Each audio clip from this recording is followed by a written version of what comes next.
સુરતના નવાગામ લક્ષ્મણનગર વિસ્તારમાં એક હત્યાનો બનાવ સામે આવ્યો છે, જેમાં યુવકને છરીના ઘા ઝીંકીને રહેસી નાખ્યો છે.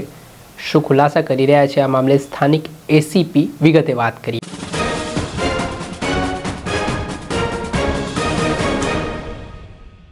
દર્શક મિત્રો, સ્કાયનેટ મીડિયામાં આપનું સ્વાગત છે. સુરતમાં ફરી એકવાર ખૂની ખેલ ખેલાયો છે. ગઈકાલે મોડી રાત્રિ આસપાસ સુરતના ડિંડોલી પોલીસ સ્ટેશન હદ વિસ્તારમાં આવતા લક્ષ્મણનગર વિસ્તારમાં ભૂષણ પાટીલ નામના આરોપીએ પ્રવીણ આંબા નામના યુવક પર છરી વડે જીવલેણ હુમલો કરી તેને મોતને ઘાટ ઉતારી દીધો. આ ઘટનામાં એક જ ગ્રુપના આરોપી અને ફરિયાદી હતા. ત્યારે કોઈ બાબતને લઈને બંને વચ્ચે બોલાચાલી થઈ. બોલાચાલી જોતજોતામાં ઉગ્ર બનીને વાત માથાકૂટ ઉગ્ર બની ગઈ. આમાં ઉશ્કેરાયેલો ભૂષણ પાટીલ ત્યારે પોતાના ઘરે જાય છે. ઘરે ગયા બાદ તે હાથમાં છરી લઈને આવે છે ને જે હાલ પ્રવીણ આંબો નામનો શખ્સ હતો તેના પર હુમલો કરી મોતને ઘાટ ઉતારી દે છે. આ મામલે પોલીસે ભૂષણ પાટીલ સહિત 6 આરોપીઓ સામે હત્યા અંગેનો ગુનો દાખલ કર્યો છે. આ ઘટનાને લઈને શું કહી રહ્યા છે સુરતના એસીપી, તેમને સાંભળો. જી સાહેબ, કંઈક હત્યાનો બનાવ બન્યો છે ડિંડોલીમાં, શું વિગત છે?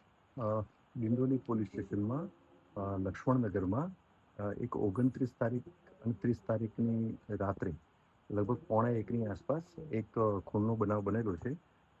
જેનું ખૂન થયેલું છે એનું નામ છે પ્રવીણ ઉર્ફે આંબો આધાર કોળી. એની ઉંમર વર્ષ આશરે 32 વર્ષની ઉંમર છે અને અહીંયા જ જયેશનગર અને જે ખૂન થયું એની નજીકમાં જયેશનગર વિસ્તારનો રહેવાસી છે. અને આ જેનું મર્ડર થયું એના વિરુદ્ધમાં અગાઉ ગુસ્સી ટોક, આર્મ્સ એક્ટ, NDPS એક્ટ અને બીજા બોડી ઓફેન્સીસ દાખલ થયેલા છે. અને આ મર્ડરની અત્યારે હાલ ઇન્ક્વેસ્ટ પંચનામું કરી અને ફરિયાદ લેવાની અત્યારે કાર્યવાહી ચાલુ છે. પ્રાથમિક તપાસમાં જે હકીકતો મળી આવેલ છે એમાં એવું જણાવી આવેલ છે કે આ જે જેનું મર્ડર થયું છે એના મર્ડરમાં ભૂષણ પાટીલ અને બીજા 3 આરોપીઓ ઇન્વોલ્વ છે. આ ચારેની અત્યારે શોધખોળ સ્થાનિક પોલીસ કરી રહી છે. ગુનો ડિટેક્ટ છે, હાલ ફરિયાદ લેવાનું ચાલુ છે. જે ખૂનમાં જે ઇન્વોલ્વ જે છે આરોપીઓ એ પૈકીના ભૂષણ પાટીલ જે છે એના વિરુદ્ધમાં અગાઉ પણ મર્ડર અને ખૂનની કોશિશના વિવિધ ગુનાઓ દાખલ થયેલ છે. આપણે સાંભળ્યા હતા સુરતના એસીપી, તેમણે આ ઘટનાને લઈને માહિતી આપી છે. અને જે હત્યાનો બનાવની જાણકારી મળતાની સાથે સુરતની ડિંડોલી પોલીસ ઘટના સ્થળે પહોંચી હતી ને પ્રવીણ આંબાના મૃતદેહને પોસ્ટમોર્ટમ અર્થે ખસેડવામાં આવ્યો હતો.